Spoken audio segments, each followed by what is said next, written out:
Live cities की night bulletin दिन भर बिहार में आपका स्वागत है। मैं पूजा प्रिया। सबसे पहले आज की सुर्खियों पर एक नजर।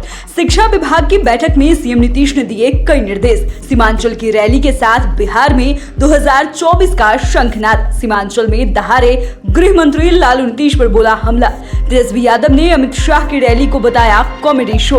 उपेंद्र कुशवाहा बोले ताली बजाने के लिए भी करना पड़ा अपील। पटना में सीबीआई की छापेमारी, रिश्वत लेते धराए NHAI का CGM। मुजफ्फरपुर में ट्रिपल मर्डर से इलाके में सनसनी। पूर्व वार्ड सचिव की निर्मम हत्या, पुलिस पर भी हमला।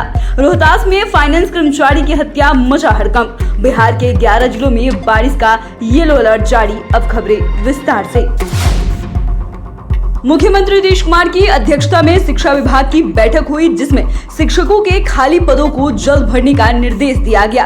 आपको बता दें कि उन्होंने कहा कि शिक्षकों के खाली पदों को जल्द भरे और जहां भी शिक्षकों की कमी है वहां शिक्षकों को जल्द बहाल करें, जिससे कि छात्र छात्राओं के पठन पाठन में कोई दिक्कत न हो। उन्होंने ये भी कहा कि बिहार स्टूडेंट क्रेडिट कार्ड योजना का काम और बेहतर ढंग से कराएं। छात्र छात्राओं के बीच इसका प्रचार प्रसार भी कराएं ताकि वे इस योजना का लाभ उठा सके। वहीं उन्होंने लड़कियों के पढ़ाई पर विशेष ध्यान देने को कहा है। केंद्रीय गृह मंत्री अमित शाह 2 दिवसीय दौरे पर बिहार पहुंचे। गृह मंत्री 2 दिनों तक सीमांचल में रहेंगे। पहले दिन पूर्णिया में जनभावना रैली को संबोधित करते हुए अमित शाह ने पूरे बिहार में हुए सियासी उलटफेर को मुद्दा बनाया। केंद्रीय गृह मंत्री अमित शाह के पूर्णिया सभा के साथ बिहार में लोकसभा 2024 चुनाव की तैयारी शुरू मानी जा रही है। वहीं अमित शाह ने सीमांचल से ऐलान किया है कि बिहार को देश का सबसे विकसित राज्य बनाएंगे। अमित शाह ने मुख्यमंत्री नीतीश कुमार और राजद सुप्रीमो लालू यादव के ऊपर हमला बोलते हुए आगामी चुनाव के लिए लोगों से अपील की। उन्होंने कहा कि एनडीए को बहुमत देकर भी आपने लंगड़ी सरकार बनवाई, लेकिन अब आगामी विधानसभा चुनाव 2025 में भाजपा की सरकार बनवाए। शाह ने इस दौरान जंगल राज का भी जिक्र किया। वहीं लालू यादव को लेकर कहा कि वो दौर याद होगा जब दिन दहाड़े अपहरण, फिरौती और हत्याएं होती थी और लालू यादव वहां हाथ में लाठी लेकर लठमार रैली करते थे। अमित शाह ने कहा कि एक बार फिर से लालू जी लठमार रैली निकालेंगे और नीतीश जी लालू जी को कंधे पर लेकर निकलेंगे। उप मुख्यमंत्री तेजस्वी यादव ने अमित शाह पर पलटवार करते हुए कहा कि ये रैली नहीं बल्कि कॉमेडी सर्कस था। जब अमित शाह मंच से बोल रहे थे तब मुझे हंसी आ रही थी। उनके भाषण को देखकर लग रहा था कि कोई कॉमेडी शो चल रहा हो। तेजस्वी ने कहा कि हमने तो पहले ही कह दिया था कि सीमांचल आ रहे हैं तो, लेकिन बिहार को स्पेशल पैकेज नहीं मिलेगा, इसलिए कोई उम्मीद ही नहीं रखिए। अमित शाह बिहार को विशेष राज्य का दर्जा दे रहे नहीं बल्कि माहौल को गड़बड़ करने के उद्देश्य से सीमांचल आए हैं। संसदीय बोर्ड के अध्यक्ष उपेंद्र कुशवाहा ने पलटवार करते हुए कहा कि रैली के दौरान अमित शाह लोगों से बार बार ताली बजाने की अपील कर रहे थे। उनके कहने के बाद भी रैली में मौजूद लोग ताली नहीं बजा रहे थे।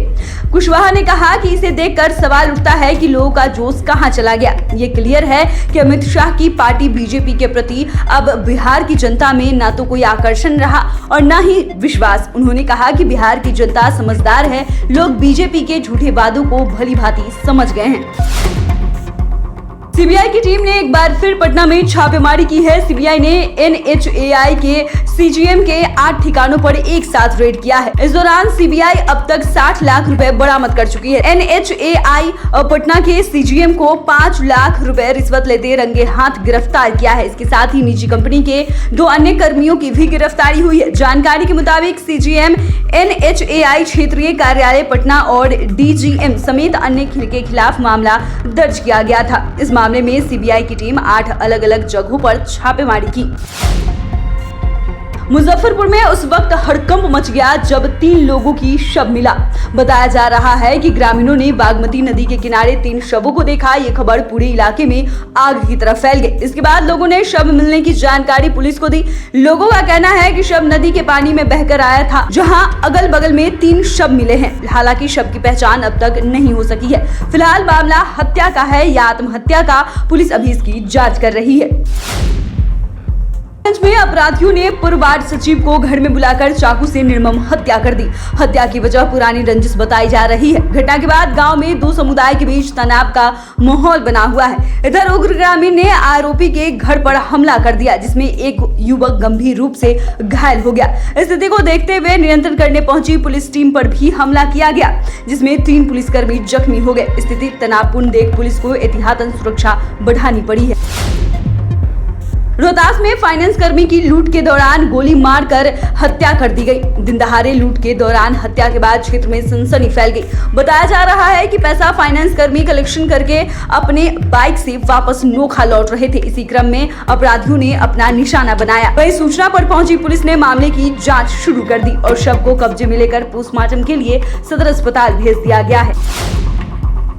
में मानसून फिलहाल सक्रिय है। मौसम विभाग ने 11 जिलों में अच्छी बारिश और आकाशीय बिजली को लेकर येलो अलर्ट जारी किया है। वहीं राज्य के कुछ इलाकों में हल्की बारिश होने की संभावना जताई जा रही है। मौसम विभाग के अनुसार तापमान में थोड़ी गिरावट दर्ज की जा सकती है। बता दें कि राज्य में कई इलाके में आकाशीय बिजली के कारण बीते दिनों कई लोगों की मौत हो गई है। लोगों से घरों में रहने की अपील की गई है। तो फिलहाल के लिए नाइट बुलेटिन में बस इतना ही। अगर आपने अभी तक चैनल को सब्सक्राइब नहीं किया है तो सब्सक्राइब कर ले। फेसबुक पेज को लाइक करना बिल्कुल भी ना भूले। वीडियो देखने के लिए आपका धन्यवाद।